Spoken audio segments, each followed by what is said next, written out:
News, सच जरूरी है। नमस्कार दर्शकों, आप देख रहे हैं MNS न्यूज टीवी और मैं हूं आपके साथ श्रद्धा तिवारी। तो आइए देखते हैं आज की खास खबर। शादी समारोह में जुड़ रहे ठाकरे गुट और महायुति की तारीफ। बुर्का बहन नीतीश राणे के बयान ने महाराष्ट्र की राजनीति में बढ़ाई हलचल। महाकुंभ भगदड़ में 100 से अधिक मौतें, संजय राउत। तो आइए देखते हैं खबरें विस्तार से। शादी समारोह में जुड़ रहे ठाकरे और गुट और महायुति के तार। राज्य में ठाकरे गुट और भाजपा के फिर से एक होने की चर्चाएं हैं। पिछले कुछ दिनों में ठाकरे और भाजपा के बीच नजदीकियां भी बढ़ी। ठाकरे ने देवेंद्र फडणवीस को मुख्यमंत्री चुने जाने पर बधाई दी थी। राज्य के मंत्री और भाजपा के पूर्व प्रदेश अध्यक्ष चंद्रकांत पाटिल और उद्धव ठाकरे की मुलाकात आज एक शादी समारोह में हुई।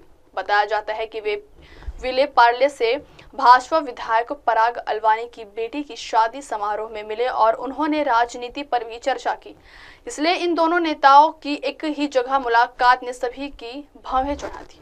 मुलाकात के दौरान विधायक मिलिंद नार्वेकर ने कह दिया, गठबंधन कब होगा, जिस पर चंद्रकांत पाटिल ने जवाब दिया, मैं इन सुनहरे पलों का इंतजार कर रहा हूँ।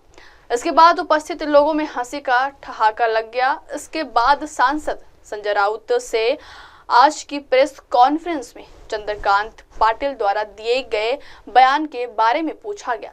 संजय राउत ने जवाब दिया कि यह गठबंधन के लिए फायदेमंद होगा, इसलिए क्या भाजपा और ठाकरे समूह के बीच गठबंधन के सुनहरे पल फिर से स्थापित होंगे। यह चर्चा अब राजनीतिक गलियारों में शुरू हो रही है। पराग अलवानी की बेटी की शादी मुंबई के एक 5 स्टार होटल में हुई थी। उस मौके पर शिवसेना नेता उद्धव ठाकरे दूल्हा दुल्हन को बधाई देने पहुंचे थे। उस समय उद्धव ठाकरे की निजी सहायक मिलिंद नार्वेकर और विनायक राउत भी उनके साथ थे। अगली खबर। बुर्का बहन नीतीश राणे के बयान ने महाराष्ट्र की राजनीति में बढ़ाई हलचल। अगले महीने फरवरी से 10वीं और 12वीं की बोर्ड की परीक्षा शुरू होने वाली है। इस दौरान महाराष्ट्र के मंत्री और भारतीय जनता पार्टी के नेता नीतीश राणे ने बोर्ड परीक्षाओं के दौरान बुर्का पहनने पर प्रतिबंध लगाने की मांग की थी। साथ ही इससे परीक्षा में गड़बड़ी होने की आशंका जताई थी।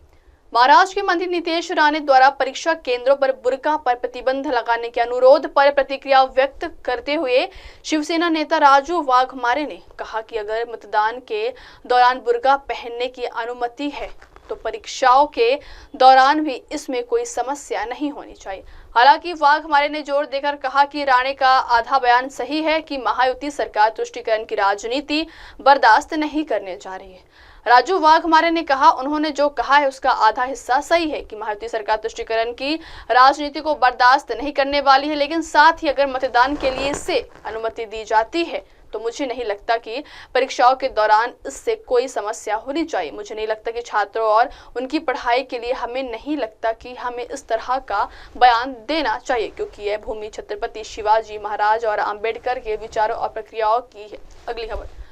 महाकुंभ भगदड़ में 100 से अधिक मौतें, संजय राउत।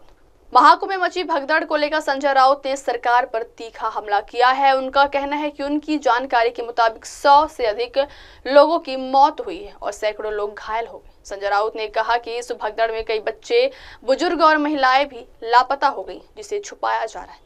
शिवसेना नेता संजय राउत ने गुरुवार को प्रयागराज कुंभ मेला प्रबंधन को लेकर भाजपा और यूपी प्रदेश सरकार पर तीखा हमला किया, जिसमें गंभीर चूक का आरोप लगाया गया, जिसके कारण गुरुवार को लोग हताहत हुए।